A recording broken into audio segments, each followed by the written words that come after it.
We spoke earlier this evening with former Obama White House National Security Advisor Susan Rice, the author of that piece. It was her first interview since leaving the White House. I began by asking about the allegations leveled today by House Intelligence Committee Chairman Devin Nunes that Trump transition officials, including the president, may have been swept up in surveillance of foreigners at the end of the Obama administration. I know nothing about this. I was surprised to see reports from Chairman Nunes on that count today. I mean, let's back up and recall where we have been. The President of the United States accused his predecessor, President Obama, of wiretapping Trump Tower during the campaign.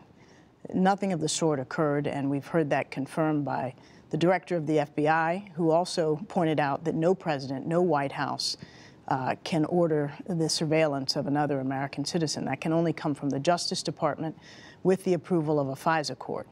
So today, I really don't know to what Chairman Nunes was referring, but he said that whatever he was referring to was a legal, lawful surveillance, and that it was potentially incidental collection on American citizens. And I think it's important for people to understand what incidental means. That means that the target was either a foreign entity or somebody under criminal investigation, and that the Americans who were talking to those targets may have been picked up. Well, I wanted to ask you about this because, as you also know, in the last few weeks, the New York Times has reported that in the final days of the Obama administration, individuals went out of their way to spread information throughout the government about what they knew about intelligence, that the Russians had interfered in the election last year, and that there may have been a connection with Trump campaign officials.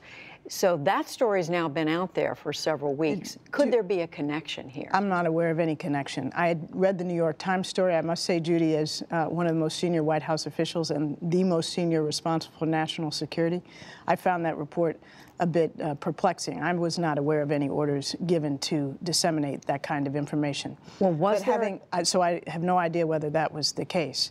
But the fact is that the president did request back in December, the intelligence community compile all of the information that it had on what had transpired during the campaign with respect to the Russians involving themselves in the presidential campaign. And that report was provided to the American people in unclassified form and to Congress in classified form in early January. And was there a concern, though, inside the Obama administration, inside the White House, that the new Trump administration might not follow up on that intelligence that had been gathered? I don't think that was the concern, because to the extent that there was any need to follow up, it wouldn't be done necessarily by the White House, but by the intelligence community and by the Justice Department, if appropriate. I think our interest was, and the president's direction was, let us make sure that we have compiled and put together in one place all the information that we have so that it is there for the new administration, it's there for the American people, and there for Congress to utilize as they see fit. Well, that brings us to the opinion piece that you wrote that appeared today in the Washington Post, Ambassador Rice, in which what you describe as a pattern of false statements from this president could jeopardize the national security of this country. That's a serious charge. What did you mean by that? Well, let me explain, Judy. I think the American people know that over the last weeks of the administration, it's now been almost exactly 2 months, we've heard a number of striking and actually patently misleading statements from not only the president, but also from his principal spokespersons. And those statements are heard and digested by the rest of the world, whether they are our friends or our adversaries. The Wall Street Journal made a very similar point today on its editorial page. And the point is this. The United States of America is the leading power in the world. Our friends and our adversaries respect us in large measure because they know that we are steady, we are fact-based, we are serious. And when we have the White House of the United States putting out information that everybody can see to be inaccurate, if not deliberately false, it shakes the credibility and the confidence of our allies, and it lends doubt to our adversaries who may miscalculate, and it undermines the confidence of the American people in what comes out of the White House, which is very detrimental in the event we have a national crisis and we need to rally around the flag. But just to play devil's advocate for a moment, how do you or how does anyone else know, though, that this is just not the rough beginning, rocky beginning of a new administration, and that other countries can see through mistakes, whatever you want to call them, statements, and they're looking at the overall picture, and U.S. national security is not really at Judy, in jeopardy? I think if it were one or two such statements and then they were corrected when the facts were plain, that would be one thing. But we've had statements ranging from the allegation that 3 to 5 million illegal immigrants voted in our elections, which has been debunked on a bipartisan basis by members of Congress, to this allegation that we've already discussed, which was quite shocking, that the president's predecessor, President Obama, had illegally wiretapped his office building during the campaign. And we've heard from bipartisan leaders of Congress, as well as from the director of the FBI, that there's no information to support that allegation, and yet there's been no correction, no apology. And I think the world is not impervious to what happens here in the United States, and on the contrary, they watch it very, very carefully. And they wonder and worry, what does this mean? Can we trust the word of the White House? Well, in the meantime, different subject. Today, the Trump administration convened a meeting here in Washington of the leaders from 68 countries to talk about the fight against ISIS, the path forward.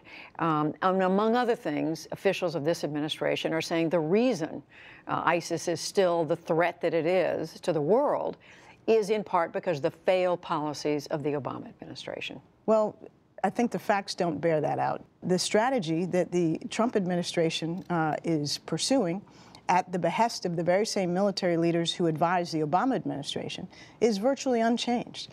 The fundamentals of the strategy, which are to work with partners, in the case of Iraq, the Iraqi government, in the case of Syria, with the Syrian Democratic Forces, a mixture of Kurds and Arabs, to take back territory, remains the thrust of our strategy, as it should be. The last thing I want to ask you about is a decision that was announced, or that appears to have been made by this administration, to shift more authority over military operations to the Pentagon, in the context of criticism that under President Obama, there was too much micromanaging out of the White House about everything that happened that the military did.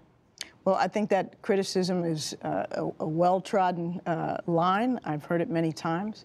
And I think the fact is this: President Obama took very, very seriously his role as commander-in-chief. Now, you know, when things go wrong, as unfortunately, tragically, they did in Yemen recently during the first military raid of this administration, or when we're trying to figure out what just happened in Syria with respect to a bombing that caused a number of civilian casualties. Some say it was a mosque, we say it wasn't. It's very important that the commander-in-chief own responsibility for decisions such as that, and is willing to say to the men and women in uniform, that was my choice, and not blame it on others, whether the commanders or people below him.